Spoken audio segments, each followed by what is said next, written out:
بسم اللہ الرحمن الرحیم۔ اکثر یہ سوال کیا جاتا ہے کہ آخر جو دسترخوان بچھایا جاتا ہے برکت کے لیے، خیر کے لیے، وہ امام حسن علیہ السلام کے نام سے ہی کیوں بچھایا جاتا ہے؟ تو اس حوالے سے پہلے تو میں ایک چیز واضح کر دوں کہ اس میں کوئی حرج نہیں ہے کہ کسی بھی امام کے نام کا کھانا آپ کسی کو کھلائیں یا کسی بھی امام کے نام کا دسترخوان بچھائیں تو اجر و ثواب میں ہرگز کوئی کمی نہیں آئے گی۔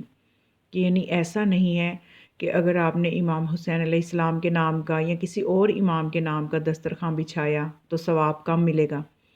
تو لیکن پھر بھی ایک سوال ذہن میں آتا ہے کہ آخر امام حسن علیہ السلام کے نام کا ہی دسترخوان کیوں مشہور ہے؟ تو اس کے لیے ہمیں پہلے دیکھنا ہوگا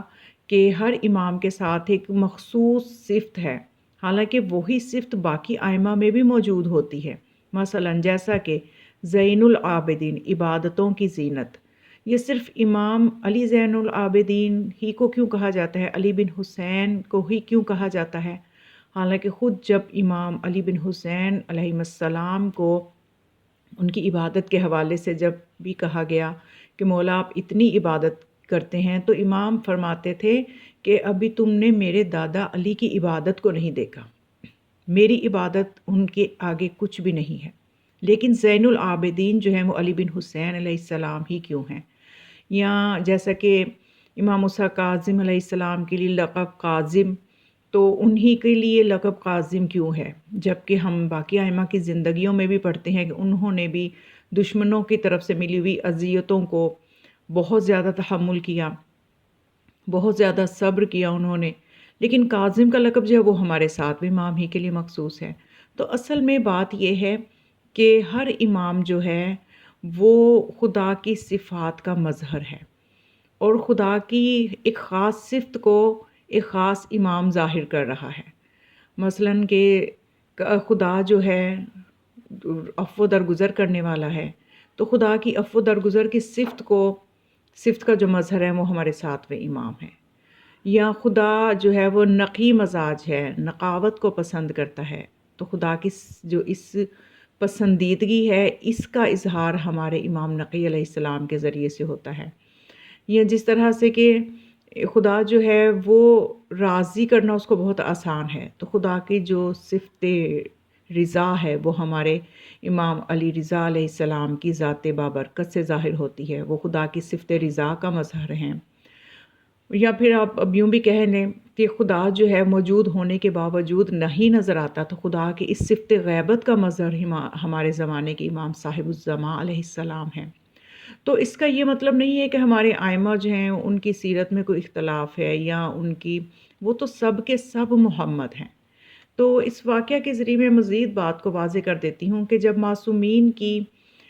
زندگیوں کا مطالعہ کیا جاتا ہے تو بعض لوگ چونکہ سرسری مطالعہ کرتے ہیں تو سرسری مطالعہ کی وجہ سے وہ عجیب و غریب نظریات قائم کر لیتے ہیں۔ اور جیسا کہ ایک روایت ہے مسروق، یہ ایک راوی ہے، تو یہ روایت کرتا ہے کہ ایک دن میں روز عرفہ امام حسین علیہ السلام کی خدمت میں حاضر ہوا، اور یہ عرفات کے میدان کی بات ہے کہ میدان عرفات تھا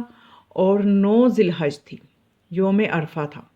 تو امام علیہ السلام کو میں نے دیکھا کہ امام حسین علیہ السلام کے سامنے پیالے میں کچھ ستو ہیں جن کو بھگو کے رکھا گیا ہے، اور امام علیہ السلام قرآن کریم کھولے اس کی تلاوت میں مشغول ہیں۔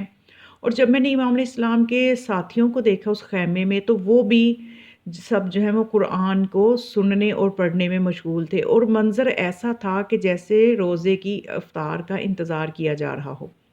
اور افطاری کا اہتمام کیا ہے کہ بس ستو ہیں جن کو پانی میں بھگو کے رکھا گیا ہے۔ تو وہ مسروق یہ کہتا ہے کہ میں کچھ دیر امام علیہ السلام کی خدمت میں بیٹھا، اور میں پھر اٹھ کے تو امام حسن علیہ السلام کے خیمے میں گیا۔ تو وہاں میں نے کیا منظر دیکھا کہ میں نے امام علیہ السلام کے خیمے میں دیکھا کہ وہاں پہ دسترخوان بچھا ہوا ہے،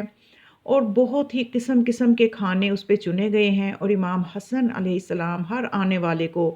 دسترخوان پر بٹھاتے ہیں، اور بٹھانے کے بعد اس کی مہمان نوازی کرتے ہیں، اس کے سامنے کھانا رکھتے ہیں۔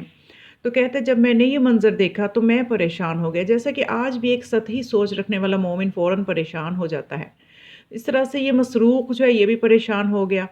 اور جب امام حسن علیہ السلام کی مسروق پہ نظر گئی تو آپ نے پوچھا کہ اے مسروق کیا بات ہے، تم اتنا گھبرا کیوں گئے ہو، پریشان کیوں ہو گئے ہو؟ تو وہ کہتا ہے کہ میں نے جواب دیا کہ یبنا رسول اللہ، ابھی میں آپ کے چھوٹے بھائی کے خیمے سے آیا ہوں، وہاں میں نے یہ منظر دیکھا کہ سب لوگ روزے کی حالت میں تھے اور افطار کے لیے صرف ستو ہیں جو بھگو کے رکھے ہوئے تھے اور تلاوت قرآن میں مشغول تھے، جبکہ میں آپ کے پاس آیا ہوں تو یہاں منظر ہی کچھ اور ہے، دسترخوان بچھا ہوا ہے، انواع و اقسام کے کھانے جو ہیں وہ یہاں پہ موجود ہیں۔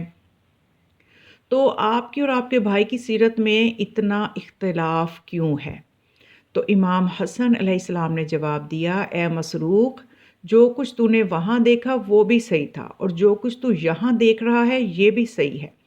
کیا تجھے نہیں معلوم کہ میں اور میرا بھائی دونوں اس امت کے ہادی ہیں، دونوں امت کے امام ہیں؟ خدا نے یہ چاہا کہ اس امت میں کوئی پریشانی نہ آئے، لہٰذا جو زیادہ روزے رکھنا چاہتا ہے، واجب روزوں کے علاوہ مستحب روزے بھی رکھنا چاہتا ہے، تو اس کے لیے میرے بھائی حسین کو ہادی بنایا، اور جو خدا کی نعمتوں کو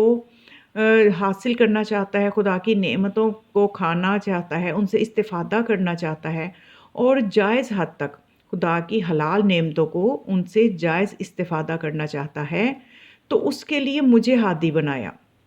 یعنی ہر انسان کے لیے، یہاں پہ میں تھوڑا سا واضح کر دوں کہ ہر انسان کے لیے ایسا ممکن نہیں ہے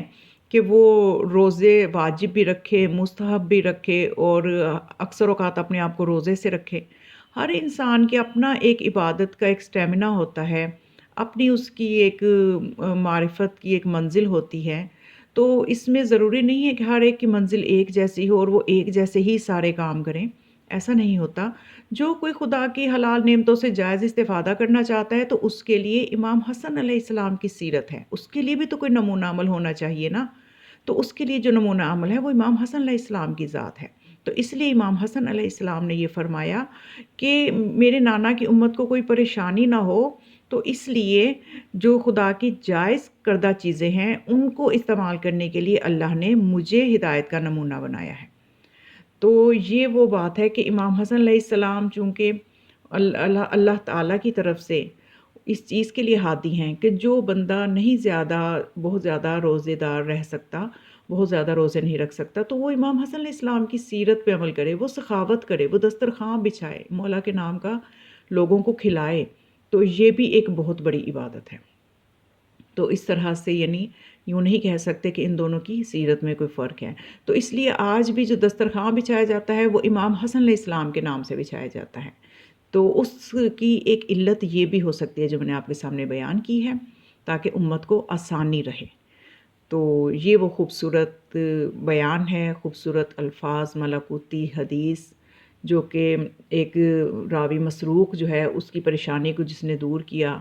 اس ملکوتی الفاظ کے ذریعے سے جو مولا حسن علیہ السلام نے فرمائے، آپ اس خوبصورت بیان کو